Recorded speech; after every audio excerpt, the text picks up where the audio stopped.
Buen día, ingeniero. Nosotros somos el grupo número 4 y estamos conformados por Víctor Macario, Pedro de León, José Armando López y su servidor Giovanni Reina, y les vamos a hablar un poco acerca del sistema DAR. Nuestra tabla de presentación es que primero les hablaremos un poco de la historia del proyecto, los casos de uso que se utilizaron, la metodología, la arquitectura del proyecto y por último se les mostrará el prototipo del proyecto. Tenemos como antecedente, ¿qué es el sistema DAR? El sistema DAR surge en India, ya que en India no existía un mecanismo nacional centralizado que garantizara que cada ciudadano pudiera ser identificado de forma única, confiable y eficiente en todos los servicios gubernamentales y privados. Los residentes de ese país solían depender de una gran variedad de documentos para probar su identidad, ya sea tarjetas de racionamiento, certificados de nacimiento, tarjetas de votante, pasaportes u otros documentos locales, los cuales estos eran muy fáciles de falsificar y estaban mal gestionados, ya que eran inaccesibles para algunas personas, para los más pobres o los más marginados. Esto en nuestro análisis de proceso generaba problemas como una duplicación de identidad, ya que una misma persona podía tener múltiples identidades en distintos sistemas. Existía falsificación y suplantación. Habían individuos que falsificaban identidades para obtener múltiples beneficios gubernamentales. Había una exclusión social, ya que muchas personas no contaban con ningún tipo de documento válido, lo que los dejaba fuera de sistemas de servicios públicos. Y como siempre había corrupción y malversación, que la falta de control permitía que subsidios, becas y otras ayudas se entregaran a destinatarios inexistentes o personas inadecuadas. Entonces surgió la pregunta que cómo se iba a garantizar que cada persona en la India pudiera demostrar su identidad. Entonces se lanzó por medio de una empresa el proyecto ADAR. ¿En qué consiste el proyecto ADAR? Fue diseñado como un número de identificación único de 12 dígitos. Para ponerlos en contexto, es parecido al CUI que tenemos acá en Guatemala, y estaba respaldado por datos biométricos, huellas dactilares, escaneo de iris y datos demográficos. ¿Y esto qué iba a permitir? Que las personas pudieran tener una identidad digital única y verificable, eliminaba duplicados y fraudes, facilitaba el acceso a muchas cosas, como por ejemplo cuentas bancarias, servicios de salud, educación, empleo y pensiones, y esto iba a servir como una plataforma de autenticación en tiempo real para servicios públicos y privados. Entonces, como el enfoque se centró en cubrir especialmente a aquellos que no tenían ningún documento de identidad, incluye a las personas más pobres, como lo mencionamos, migrantes, o sea, extranjeros que llegaban a la India y necesitaban aplicar a esos servicios, mujeres sin registro civil y personas mayores. Lo que nosotros encontramos como requerimiento para este sistema y mejoras al sistema que ya existe es que cómo se va a gestionar el registro de residentes. El sistema debe permitir el registro de personas mediante la captura de información, su nombre, su dirección, su género, su fecha de nacimiento y algunos datos biométricos, como por ejemplo huellas digitales y el escaneo de iris mediante una fotografía. También tenemos la verificación de identidad, que se debe ofrecer un mecanismo de autenticación que permita a terceros validar la identidad de un individuo a través de datos biométricos y demográficos en tiempo real. También tenemos una integración con servicios que debe ofrecer interfaces API para que entidades gubernamentales o privadas puedan autenticar usuarios a través del sistema DAR. Y tenemos también inscripción mediante introductor. ¿Qué quiere decir esto? Que el sistema pueda permitir el registro de personas sin documentos, más comúnmente los extranjeros residentes en el país por más de 6 meses, mediante un civil que ya contenga el ADAR y que él lo pueda ser como un tutor y registrarlo en el sistema DAR. Tenemos los casos de uso, tenemos 5 casos de uso que utilizamos para este proyecto. Tenemos el primero, que es un registro de civiles, que tenemos como actores al civil y al agente registrador, que este caso de uso permite registrar a un civil en el sistema DAR con sus datos y fotografías, generando un número único tras verificar duplicados. Tenemos también un caso de uso de actualización de información. Tenemos como actores el civil y un administrador de la base de datos, que el civil va a solicitar la modificación de sus datos presentando una documentación de respaldo válida para el cambio de los datos. Tenemos el registro mediante civil con ADAR, tenemos nuestros actores, que es el extranjero, el agente y el civil, que un extranjero sin documentos oficiales puede ser registrado con el respaldo de un civil con ADAR vigente. Tenemos también la verificación de identidad. Tenemos como actores una entidad externa y el sistema DAR. ¿Qué entidades autorizadas pueden validar la identidad de un civil mediante un número DAR con una fotografía almacenada? Y tenemos la integración de servicios API, que quiere decir que tenemos que permitir a sistemas externos integrarse vía API para validar identidades de usuarios, cumpliendo requisitos de seguridad y consentimientos. Para nuestro prototipo utilizamos el caso de uso de registro de civiles. Tenemos como flujo normal que la persona llegue a un punto, presente sus documentos de su nombre, se les saque una fotografía, se imprima su ADAR y se le entregue. Tenemos como flujo alterno una mejora en el sistema que ya cuentan con ello, y es que si una persona cuenta con acceso a Internet mediante un link puede hacer un preregistro. ¿Por qué se hace eso? Porque las personas en India tienen que ir a un punto a registrarse para este sistema, lo que genera grandes filas y es muy lento el proceso. A veces pasa el día y no se logran registrar a todas las personas. Entonces, con esta mejora que implementamos, es que las personas, si tienen la disponibilidad de registrarse o hacer un preregistro desde su casa, lo puede hacer y así ya se evita las filas. Pero eso lo veremos más adelante en el prototipo. Los dejo con mi compañero.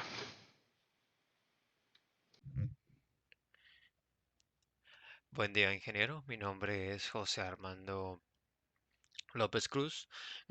Soy integrante del grupo número 4 y a nuestro grupo nos encargó el proyecto ADAR. Como mi parte, yo voy a exponer la metodología que vamos a utilizar, la planificación del proyecto, em, más que todo la planificación del desarrollo. Entonces, ADAR nace ya con los antecedentes que dio mi compañero Giovanni. Adar nace entonces como una solución al problema de identidad de India. Muchos documentos de identificación, ninguno reconocido como muchos reconocidos como oficiales del gobierno, pero no había un único solo. Algunas instituciones te solicitaban tener ciertos documentos, otras te pedían tener otros. Entonces imagínense una cartera llena de cientos de DPIs. Em, Adar nace entonces como una solución de esto. Em, es una solución, sí, pero no busca realmente centralizar ninguno de nuestros servicios. Su único propósito es dar una identificación única a los habitantes de India. Por ende, mi grupo y yo llegamos a la conclusión de lo siguiente. Em, los requerimientos para un sistema como este son fijos, ya están dados. Realmente no hay mucho, realmente no van a variar durante el desarrollo. De variar sería un poco, y sería únicamente por solicitud del gobierno, cosa que realmente dudo que pase. Al fin y al cabo, el gobierno no es un ingeniero, no están llenos de ingenieros, no, lo único que van a hacer lo único que podrían solicitar es que se apresure el proyecto. Al final de cuentas, al gobierno solo le importa que funcione el sistema, no le importa cómo le haremos funcionar, y al, y al, y al, y al y a los habitantes de India, los habitantes de a pie, solo necesitan sudar. Entonces, dado dado que los requerimientos ya están fijos, dado que los requerimientos ya están, se podría decir que ya están muy bien definidos, em, entonces llegamos a un punto decisivo, que era entre las dos metodologías. Podríamos haber elegido la metodología de cascada, porque ya todos sabíamos que se tenía que hacer, o también la espiral. ¿Y por qué nos decidimos por espiral? Nos decidimos por espiral porque la metodología espiral se compone de ciertas fases, fases en las que cada ciclo se tiene que realizar, cada tarea se tienen que realizar estas fases. Y es muy importante, porque vamos a trabajar con datos personales de cada individuo, de cada persona, datos muy personales. Estamos hablando de fechas de nacimiento, altura, tipo de sangre, em, de tipo de sangre, huellas dactilares para los mayores de 16 años. Y, y un escáner de retina desde el nacimiento. Entonces estamos hablando de con datos muy sensibles. Y lo bueno de la metodología espiral es que en las dos primeras fases de cada ciclo, de cada tarea, se tienen que hacer la definición de objetivos y riesgos y luego el análisis y valoración de estos mismos riesgos. Es decir, que cada ciclo de cada tarea, nosotros vamos a averiguar qué riesgos podrían salir de, este, al com- al- de esta fase del desarrollo. Y esto es muy importante, puesto que lo que menos queremos es que los datos de cada habitante de la India sean libres, sean públicos. Eso no debe pasar, eso no se tiene que permitir y es algo que la metodología de espiral tiene un enfoque muy bonito en eso. Es la metodología enfocada a riesgos. Entonces, con eso planteado, vamos a la planificación del proyecto. Em, El sistema que nosotros proponemos se divide en tres componentes físicos y en tres ambientes. No son la misma cosa y ahorita lo voy a definir. Em, en sí, el sistema que nosotros proponemos se divide en tres sencillas partes. La base de datos, el backend que funge como intermediario entre la base de datos y el cliente web. Dentro de cada uno de estos tres sistemas cada una de estas tres partes componen en nuestra propuesta para el sistema DAR. Nosotros proponemos lo siguiente.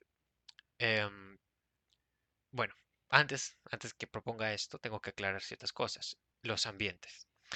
Nosotros llegamos a la conclusión de que, de que el sistema se tiene que separar por ambientes. Es decir, quiénes van a utilizar el sistema. Y llegamos a la definición de tres ambientes. El número uno sería el cliente. El ambiente de cliente. ¿Quiénes van a utilizar el cliente? Cualquier persona. Cualquier persona de la India, cualquier habitante de la India puede utilizar el ambiente cliente en el sistema. El ambiente cliente lo único que va a permitir es realizar el preregistro. Es decir, si una persona llegase a consumir el cliente web, ya sea mediante una aplicación o ya sea mediante la página web, lo único que tiene que hacer es su preregistro, que es agendar una cita en una de las oficinas, en una oficina. Número dos, agente. Ese es el segundo ambiente. ¿Qué es el ambiente agente? Es la persona detrás del escritorio. ¿Quién va a entender a los habitantes de la India a completar su registro? Ya sea que tengan una cita o ya sea que no la tengan.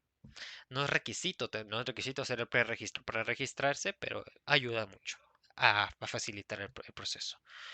Am, entonces, el agente, lo único que va a hacer el agente es tomar los datos, capturar los datos de la persona e emitir su ADAR. Nada más. Agregamos la función de consulta individual, es decir, dado un ADAR, él puede checar los datos de la persona, eh, de los datos asociados a este ADAR, pero nada más, no puede modificarlos, no puede alterar nada. Una vez ingresados ya no se pueden modificar. Por lo menos no por un agente. Em, y vamos con el tercer ambiente, que es el de administrador. Un administrador no es un administrador parte del equipo de desarrollo, es decir, nosotros. El administrador es el administrador de cada oficina física. Vamos a llegar a eso dentro de un rato. Oficina física. Oficina fija, mejor dicho. Esa es una mejor definición. Em, entonces, el administrador es el manager, diría, hablando en términos gringos. El manager, el gerente. Lo único que le permite a un gerente no es verificar toda la base de datos. Toda la base de datos. Crear usuarios de tipo gente y nada más. De vez en cuando, también agregamos la opción para que él pueda hacer el registro de algún habitante de la India. Dudo que algún gerente quiera hacer eso, pero está la opción. Al final, la opción está. Entonces, em, ahora, por qué por qué hice la aclaración por qué hice la especificación de oficina fija? Porque esta es una parte importante del proyecto. Cliente web. Es decir, cualquiera que tenga acceso a un dispositivo que tenga un navegador web, ya sea laptop, celular o una computadora de escritorio, puede hacer el preregistro.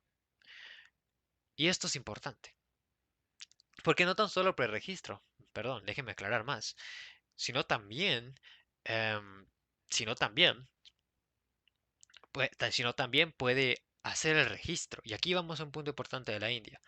La India es un país, lastimosamente, cuya gran parte de su población es analfabeta.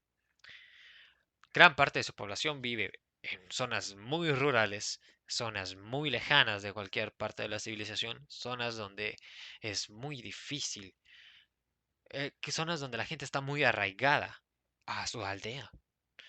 Entonces, a esas personas no les podemos pedir que viajen 500, que viajen 200 kilómetros a la capital para conseguir un número que realmente no les sirven. No les sirven porque en su aldea ya consiguen todo. Ya consiguen todo. O, bueno, me di a entender.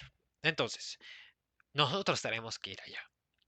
Y eso es lo fascinante del cliente web. Porque el cliente web, realmente, un agente, un agente de punto remoto, es decir, de oficina remota, que va a ir un grupo de agentes que van a ir a las aldeas más remotas de todo el país, de toda la India, va a poder hacer el registro remotamente. Porque el cliente web se va a conectar al sistema central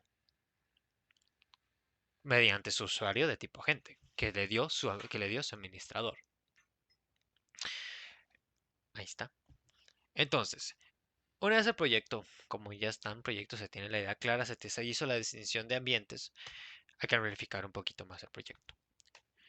Y aquí es donde, y aquí está la diapositiva de desarrollo, donde hago pie las partes que lo conforman.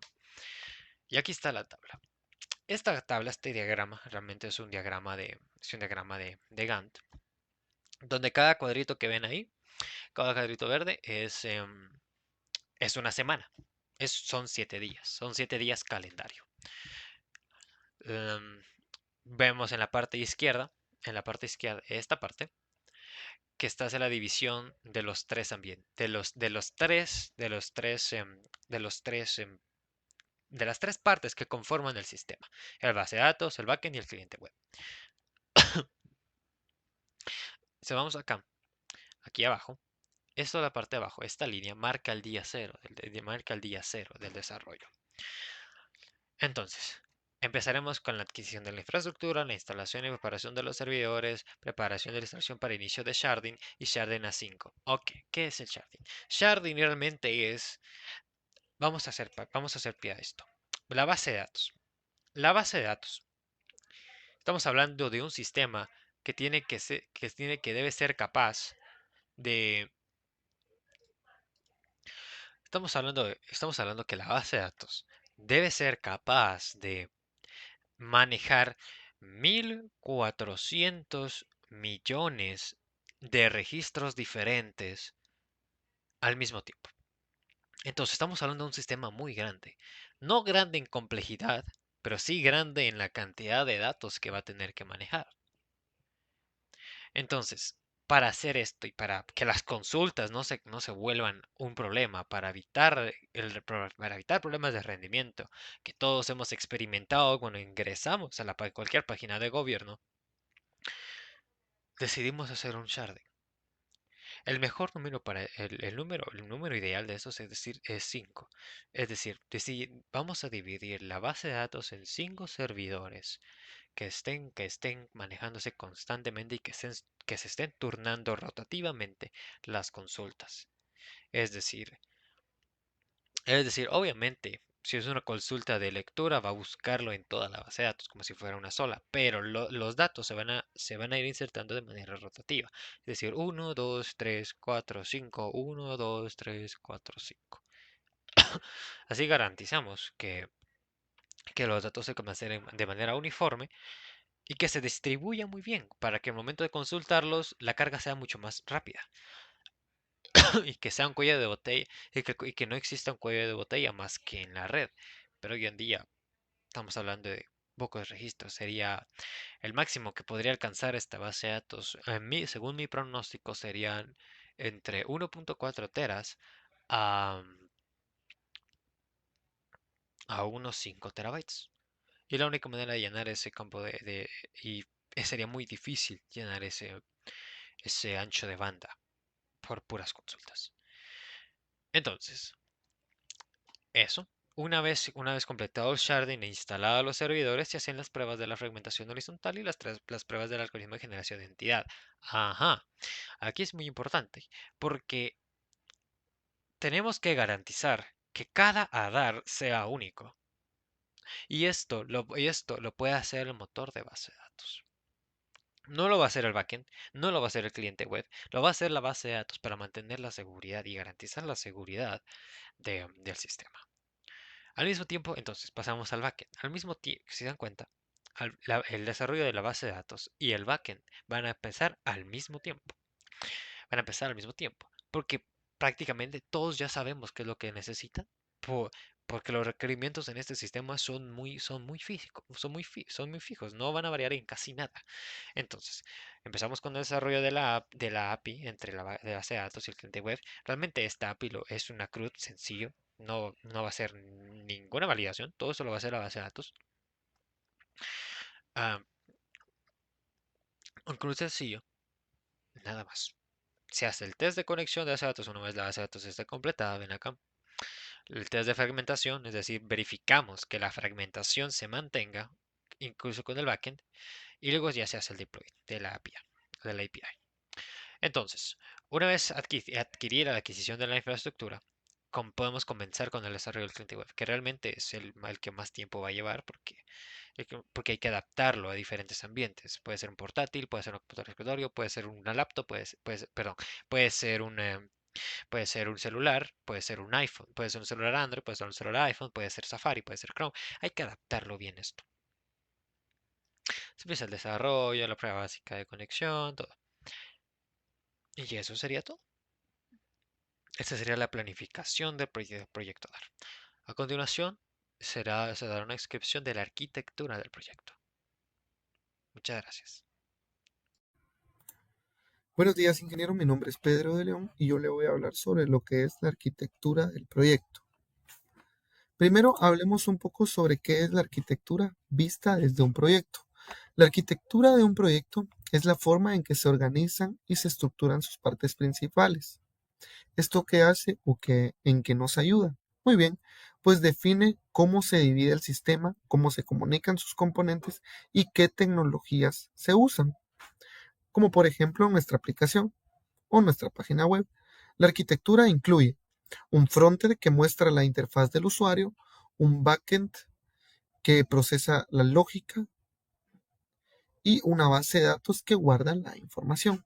Hay que tener en cuenta que tener una buena arquitectura ayuda a que el proyecto sea más fácil de desarrollar, mantener y mejorar con el tiempo. Muy bien, ahora hablemos de la arquitectura de nuestro proyecto. La arquitectura del proyecto. La arquitectura general del sistema de registro de personas, incluyendo su composición de servicios en contenedores, las relaciones de dependencia y la estructura de la implementación. El sistema implementa un patrón de aplicación en contenedores de 3 niveles, utilizando Docker Compose para la orquestación. Muy bien, primero vamos a ver qué es Docker. Docker es una herramienta que permite crear, ejecutar y gestionar contenedores.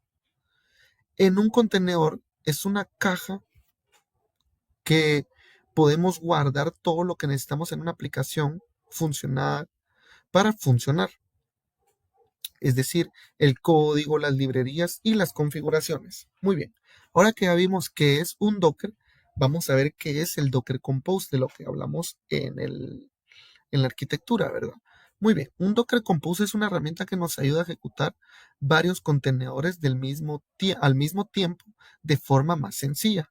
Por ejemplo, si tenemos una aplicación que necesita una base de datos, lo cual fue lo que nosotros hicimos, y un servidor web, con un Docker Compose podemos ponerlos a trabajar juntando o usando un solo archivo llamado Docker Compose.yml.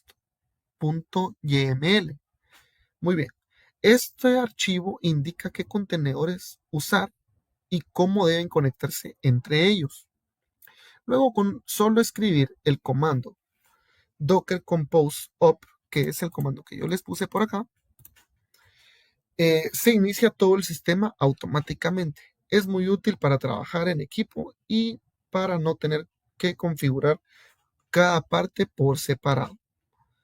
Ahora podemos decir que el sistema consta de 4 servicios de Docker orquestados mediante el Docker Compose, lo que hablamos hace un momento, lo que proporciona una pila completa de aplicaciones web. Muy bien, ahora hablemos sobre la configuración del almacenamiento y la persistencia. Cuando nos referimos a la configuración del almacenamiento y persistencia, decimos que el sistema implementa el almacenamiento de datos persistente a través de volúmenes del Docker y montajes de enlaces para garantizar durabilidad de los datos, acceso al script y la inicialización. Muy bien, ahora el tipo de almacenamiento. Tenemos dos, que es el volumen nombrado y la montura del enlace. Primero veamos qué es el volumen nombrado. Un volumen nombrado es un Docker que es una forma de almacenar datos persistentes fuera del contenedor. Tiene un nombrado específico y el Docker gestiona automáticamente, pues permitiéndonos que los datos se conserven incluso si el contenedor se elimina. Es útil para guardar información como en las bases de datos, lo que hablábamos anteriormente, o archivos de configuración. Esto es parte de la arquitectura. Muy bien. Ahora veamos qué es una montura del enlace. Una montura de enlace conecta una carpeta o un archivo del sistema operativo del host directamente al contenedor. ¿Qué hace con esto? ¿O qué beneficios nos trae? Muy bien, pues esto permite que los cambios realizados en uno se reflejen en el otro en tiempo real. ¿A qué me refiero?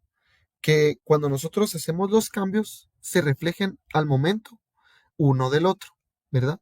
Es útil para el desarrollo, ya que se puede editar archivos fuera del contenedor y ver los cambios de inmediato. Muy bien, ahora los dejo con mi siguiente compañero, el cual les va a explicar un poco mejor sobre la arquitectura de nuestro trabajo. Muchas gracias, ingeniero. Buen día, ingeniero.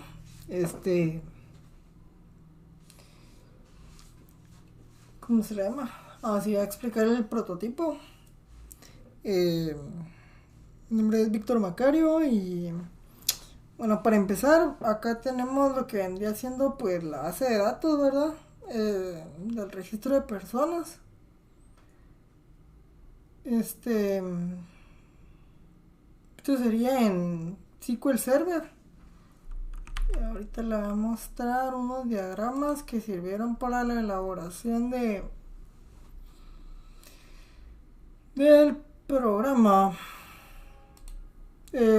Primero tenemos lo que es el flujo de consulta, el cual se divide en 3 partes.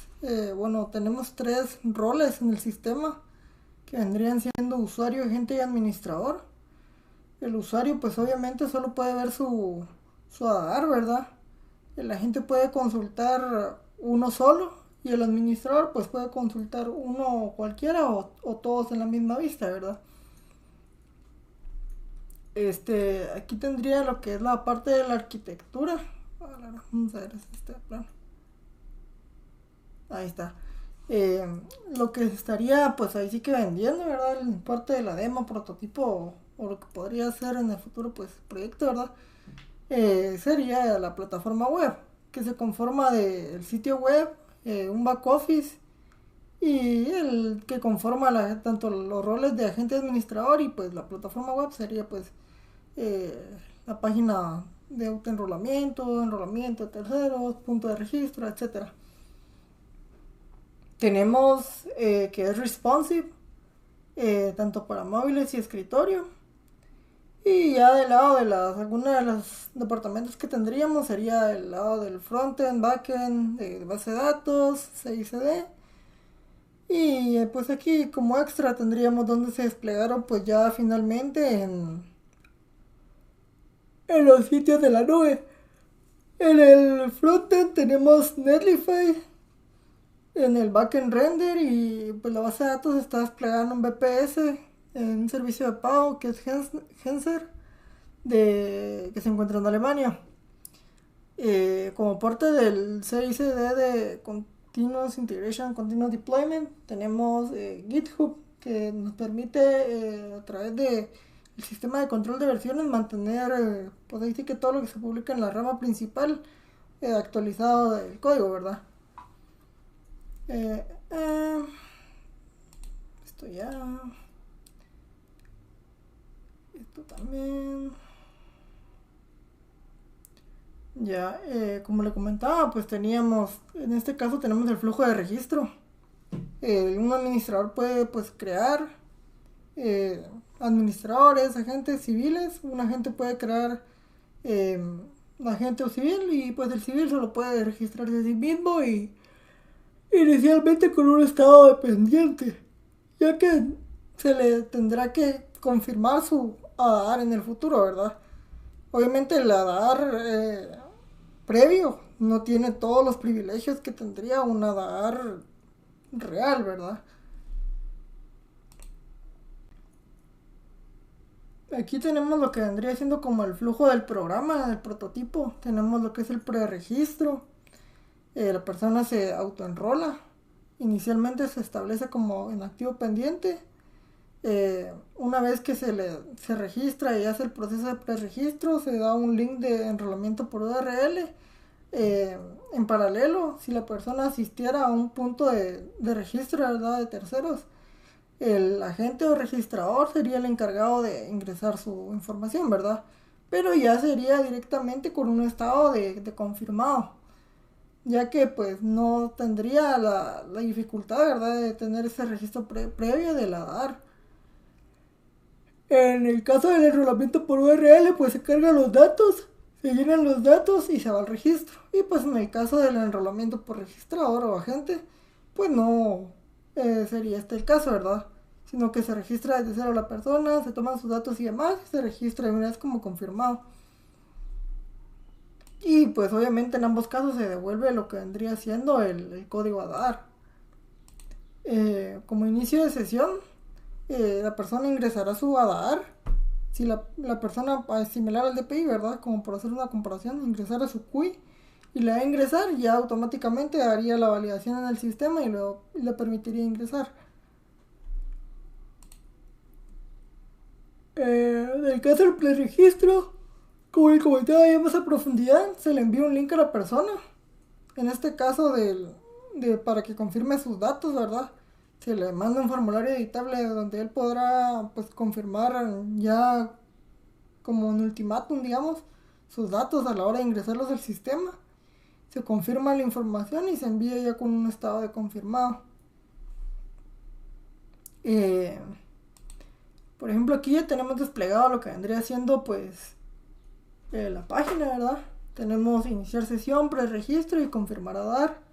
El confirmar ADAR nos servirá para hacer, ya sea que la persona deje en un paso intermedio el preregistro, que él solo quiera obtener su preregistro y no confirmarse, y terminar ese paso, ¿verdad? Vamos a ver. Por ejemplo, aquí tenemos algunos datos. Bueno, podríamos hacer un preregistro. Aquí nos pide nuestros datos, ingresamos y demás. Fecha de nacimiento, pues pongamos que va a ser 1X. Tipo de sangre, la región.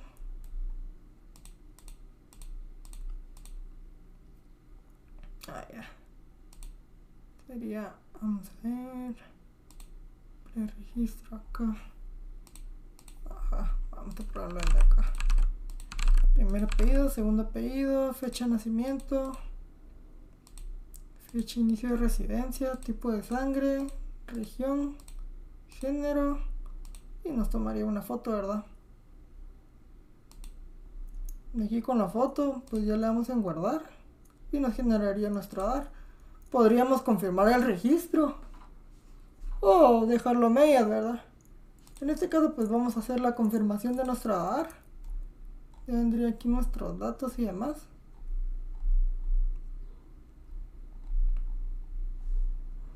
A ver.